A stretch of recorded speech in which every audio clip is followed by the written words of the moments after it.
Das ist voll von kleinen Risse. Ja. Und die werden natürlich verschwinden, wenn ich daran schleife. Der ist ein bisschen schwierig zu beurteilen, weil er auch so funktioniert. Jeg er uddannet fysioterapeut, men har jo ligesom så mange andre danskere båret rundt på en drengedrøm, der hed, at man gerne finde et stykke rav. Og jeg blev en ganske gammel dreng, inden det lykkedes mig. Jeg blev faktisk 40, før jeg fandt mit første rav. Og da jeg så jeg fandt en håndfuld rav, 250 gram for at være helt præcis, 6. februar 1997. Og da jeg skulle lægge dem til at sove om aftenen, så var det som om, der stod skrevet bag på det her rav, at jeg både skulle producere smykker af det. Smykkerne skulle have navne, de skulle sælges over hele jordkloden, jeg skulle have butik, jeg skulle designe smykker sammen med kunderne, og masser af ting, som den dag i dag er blevet en virkelighed. Det lyder da meget besynderligt. Jamen, jeg turde heller ikke fortælle det til ret mange i starten, fordi jeg var sådan lige bekymret for mig selv, om jeg skulle en tur rundt om psykiateren først og dele ideen med ham. Men den var så stærkt funderet i mig, og jeg kunne mærke, at det trak helt vildt i mig. Jeg måtte bare. Jeg skulle. Der var ingen tvivl om det. Og jeg gav mig da også i kast med det ganske kort tid efter, at jeg havde fundet mit første rav, og fik da også fremtryllet noget, der lignede det, som jeg havde set så mange gange før. Og det var en provokation i sig selv, fordi jeg er ikke så meget for at gøre ting, ligesom alle andre gør. Så jeg måtte gå andre veje, det var jeg klar over. Og jeg skulle lære at lave noget sølvarbejde, fordi som sagt, som uddannet fysioterapeut, så ved man ikke så meget om ædelmetallers måde at skabe sig på. Og du vidste med det samme, at ravet skulle arbejde sammen med sølv? Ja, fordi jeg var lidt træt af, som så mange andre er, af de der mormorklumper, som vi alle sammen kender, og de endeløse kæder, som vores bedstemødre har haft. Så det var slet ikke der, min fascination den kunne ligge. Det skulle være noget skulpturelt, lidt. Jeg har lavet noget billedkunst, jeg har lavet noget skulptur, og de elementer, jeg har lært i den sammenhæng, de skulle ligesom viderebringes i smykkerne, det kunne jeg mærke.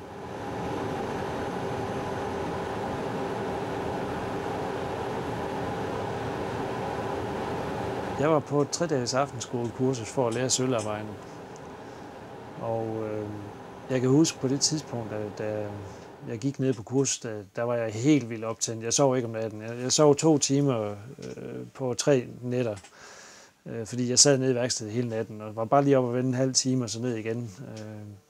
Og jeg var helt vildt tændt over det. Jeg kunne bare mærke, at det var det helt rigtige, jeg havde gang i. Og da jeg så møder kursuslederen, som er en gæv vestjyde heroppe fra Sønder Omme, så siger jeg til ham, Flemming, det her, det vil jeg leve af. Og så svarede han mig, og jeg glemmer aldrig svaret, og det har vi grint af mange gange siden ham og jeg. Det kan du sgu af, siger han så. Men det kan jeg jo altså rent faktisk, det gør jeg jo i dag. Så det holdt lidt hårdt i starten selvfølgelig, men jeg kunne godt se, at der var økonomi i det, for de smykker, jeg havde med hjem fra kurset, dem solgte jeg med det samme. Og jeg tænkte, det var ikke så tosset endda, fordi det var ikke fordi, jeg synes ikke, de var billige lige frem, mine smykker. Men det kan jeg så godt se, det var de dengang i forhold til, hvad jeg tager for dem i dag, fordi nu skal jeg jo finansiere mit værksted og min butik og alt det hele gennem mine smykker, så koster det selvfølgelig noget mere. Men i starten, det var da, jeg tror mit første budget, det hed 86.000 i omsætning. Mit første år med min butik i 2000, det synes jeg var vanvittigt flot. Hold op. Men det kan man jo ikke leve af på årsbasis, men i dag der ser det jo så også noget anderledes ud. Hvordan får du inspirationen til dine smykker? Ja, han har sagt, hvordan undgår jeg? Jeg ser inspiration over alt. Det kan være en morgenstund, man ser en ladeport, der står halvt åben, som lige giver en spændende vinkel i forhold til noget lys eller et eller andet. Det er stort set, hvis man har øjnene åbne, så har naturen jo lavet alt i forvejen. Så vi skal ikke tro, at vi er nogle fantastiske designer, vi er egentlig bare kopister, men så er det så lige med at finde de gode vinkler i tingene. Hvad er det for nogle greb, du tager med smykkerne? Hvad er det, du gør? Erfaringen har lært mig, at det væsentligste element i smykkerne, det er lys og kontrastvirkninger. Og sådan er det jo også med billedkunsten, det er også en erfaring, jeg har med derfra. Og lyset, det spiller en fantastisk stor rolle, fordi nogle af ravtyperne er transparente, altså gennemsigtige, ligesom glas. Og i forbindelse med det kan man slibe dem på mange forskellige måder, og derved bestemme lysindfaldet og den måde, man kaster lyset rundt. kombineret med spejleffekter fra sølvet og de andre ædelmetaller. Laver du serieproduktion? Nej, og det kommer jeg heller aldrig til, fordi det interesserer mig slet ikke. Jeg bliver hurtigt, jeg keder mig hurtigt, hvis ikke jeg laver noget nyt. Jeg har sådan brug for fornyelse altid. Så jeg kommer heller aldrig til at hænge i en bestemt model eller noget. Jeg tager måske nogle elementer med fra en model over i en ny, og så arbejder jeg videre med den der. Og det er jo det, der er spændende ved ravet. Der er jo uendelig inspiration i ravet, så man går aldrig død for modeller og nye inspirationer. Fordi der er altid en ny vinkel på ravstykke nummer 2, i forhold til det, du lige sad med. Hvad bruger du ellers af materialer? Jamen, jeg har brugt lidt af hvert, men jeg ynder meget at bruge en sten, som jeg også finder sammen med ravet. En ædelsten, som de færreste danskere overhovedet kender og ved, at vi har. Vi diskuterer, hvor dansk den er, men den kommer fra England og bliver skyllet ud af Englands østkyst og bliver bragt herover. En 80 millioner år gammel stenkul, som hedder jet.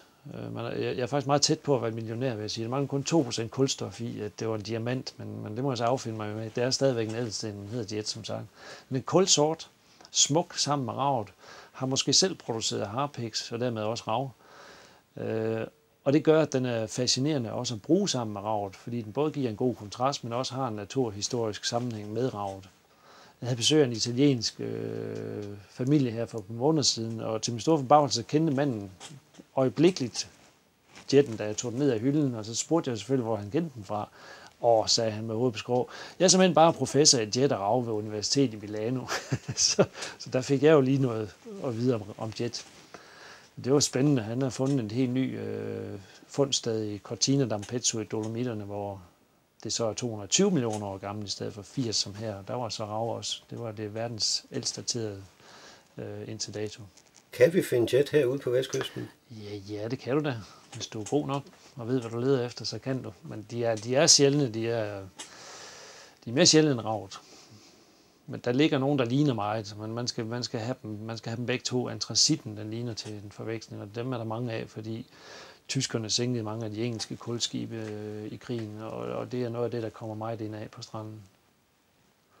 Og så bruger jeg glas, kan jeg finde på. Jeg har også brugt perler, og jeg bruger indimellem også nogle små guldsammensætninger og titanium. Og der er mange muligheder. Det er jo det, der gør det godt. Der er aldrig nogen begrænsninger. Kigger du på, hvad andre laver? Nej, det sætter jeg meget stor ære i at lade være med, fordi som jeg også lige før sagde, jamen, inspirationen, den er overalt. Så der er ingen grund til at kigge på andre. Jeg vil ikke være kopist. Det bliver jeg aldrig. Jeg vil selv opfinde tingene. Det er det, jeg har det bedst med som person. Og det er også det, jeg tror, der videregiver ægtheden i smykkerne. Folk skal kunne se, det noget, jeg har lavet. Jeg ved, der kommer en mand fra Tokyo, fra et af verdens største smykkehuse, her til november. Og jeg er både sådan lidt spændt og også lidt nervøs, ikke? Fordi jeg vil heller ikke arbejde hele døgnet rundt.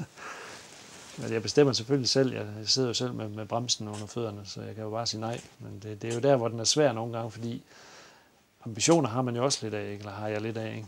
Jeg vil gerne være lidt kendt. Jeg vil gerne bringe det danske rav på verdenstapetet igen. Ikke? Kan det lade sig gøre, uden at tage assistenter ind?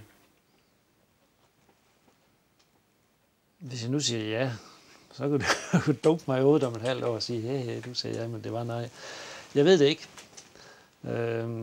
Jeg har stadigvæk et overskudspotentiale i baghånden. Jeg har en lille datter på 1,5 år, som jeg passer mandag, tirsdag og onsdag, og det er det bedste i hele verden. Jeg vil ikke for nogen pris undvære det, men om et år, så kan det godt være, at hun synes, at far han er knap så spændende som ungerne i børnehaven.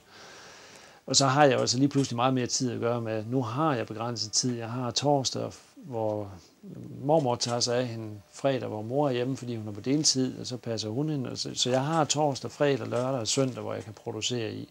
Og det vil sige, at jeg har potentiale til næsten det dobbelte. Men det kan jo også hurtigt gå hen og vise sig ikke at være nok.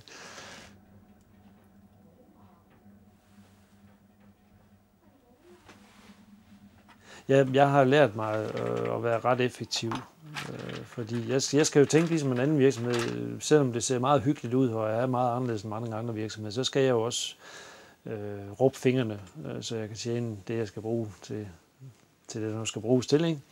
Så jeg tvæler ikke ret længe. Jeg har oparbejdet den erfaring, der skal til, for at jeg kan gennemskue ravet ret hurtigt. Og så er det egentlig bare med at komme i gang og få det gjort færdigt. Så planen er lagt på forhånd?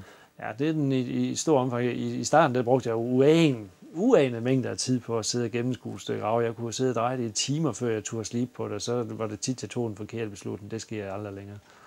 Så. Men det lyder som om, at ravet bestemmer smykkets udformning, men du kan vel også lave det den modsatte vej, at sige, at smykket skal se sådan ud, og så passer du ravet ind i det. Ja, det er lige præcis rigtigt. Der er nogle stykker, som har en smuk facon på forhånd, som det vil være nærmest voldtægt at ødelægge det, hvor der bare skal en forholdsvis let overfladesliben til med respekt for den lysfordeling, der kan være i ravet. Og så til det, du siger, at det er mig, der bestemmer. Ravet bruger jeg så for eksempel i indfræsninger, hvor jeg fræser ind i mit metal og lægger ravet ned i små, fine stykker, således at det bliver en slags prikken over i'et effekt, hvor jeg også der udnytter det fineste rav, jeg har til at skabe en meget levende belysning ned i det lille stykke rav. De der minimalistiske smykker, jeg har. Fordi jeg har mange forskellige stilarter. Jeg har både de lidt store, voluminøse, jeg har de små, ganske fine, decente ting, som man egentlig ikke ser ellers med rav. Og det gør det, at publikums fladen er også meget større for mine smykker end for traditionelle ravsmykker. Fordi der er folk, der siger, at jeg kan ikke lide rav, men når jeg ser dine smykker, så har de alligevel noget, som gør, at jeg godt vil gå med dem og bliver fascineret over dem. Jeg laver aldrig nogensinde om på nogen smykker, fordi de har haft deres berettigelse. Altså det er jo en tanke, jeg har haft, et design, jeg har lavet, og jeg plejer gerne at sige, at der er en kunde til et hver smykke. Det kan godt være, at det tager 6 år. Lige her for nylig, der solgte jeg 3 smykker på samme dag, som jeg har haft i Palm Springs i USA for 6 år siden. Og det var lige tilfældigt på en dag, der kommer der 2 forskellige kvinder, som køber 3 smykker. Af de allerældste, jeg har. Som jeg havde da egentlig tænkt, kan vide, om de nogensinde bliver solgt, fordi lidt pessimistisk kan man da også tillade sig at være en gang imellem. men nej, de ryger. Men det kan godt være, at det tager 10 år, men det er jo også lige meget, fordi du kan jo næsten se på den kvinde, der kommer ind, hun er godt nok speciel. Det er ikke hende, der går hen og tager den og den type smykker. Nej, hun skal over i afdelingen, hvor det virkelig er træet. Og jeg solgte det største smykke, jeg nogensinde har lavet. Det var kæmpestort. Jeg lavede det egentlig bare som blikfang til udstillingen i Palm Springs. Det var vel så stort her, som det kunne ligge inde i min hånd. Lavet af forben fra slagteren i nævl, plus et jet, en simen i sten og et meget, meget anderledes sølvdesign, må jeg sige. Og så et ophængt stykke rav i meget klar rav. Og det var sådan, alle var henne og synes, flot smykke, men det var kæmpestort, ikke? Så det er ikke hvem som helst, der går med sådan noget. Men hende her, hun var ikke voldsomt stor, hun havde bare personlighed, og var meget anderledes end så mange andre, ikke? Det var lige hendes smykke, det var der ingen tvivl om. Var det en, der skulle hænge om halsen? Ja. Jamen, den var jo kæmpestor. Den var kæmpestor, ja. Men det er et smykke, som hun kommer her i efterårsferien, en tysk kassedame, hun har kredset om det i flere år, og siger, det var bare ikke lige sidste år, men så næste år, så vil jeg have det. Men det nåede hun jo så ikke lige. Hvad betyder kundekontakten for dig? Det betyder rigtig meget for mig. En meget væsentlig del af mit koncept, det er det, man på fin dansk kalder branding. Og for mig er det ikke sådan en bevidst snu markedsføringsteknik, men jeg har bare lyst til at give folk en god oplevelse med at være her. Uanset de køber eller ej, så får de verdens fedeste service. De bliver tilbudt vin og kaffe og chokolade, og det er ikke heller for at holde fat i folk. Det er meget vigtigt for mig at give dem en god serviceoplevelse, fordi jeg synes desværre, at vi oplever i den her moderne verden en masse inkompetente mennesker, som er død ligeglade med andre mennesker og ikke gider servicere dem ordentligt og ikke ved noget om det, de sælger osv. Og det vil jeg gerne lave helt anderledes. Folk de skal have hele baduljen, de får en større omgang undervisning i rav og dessertkomst og alt muligt.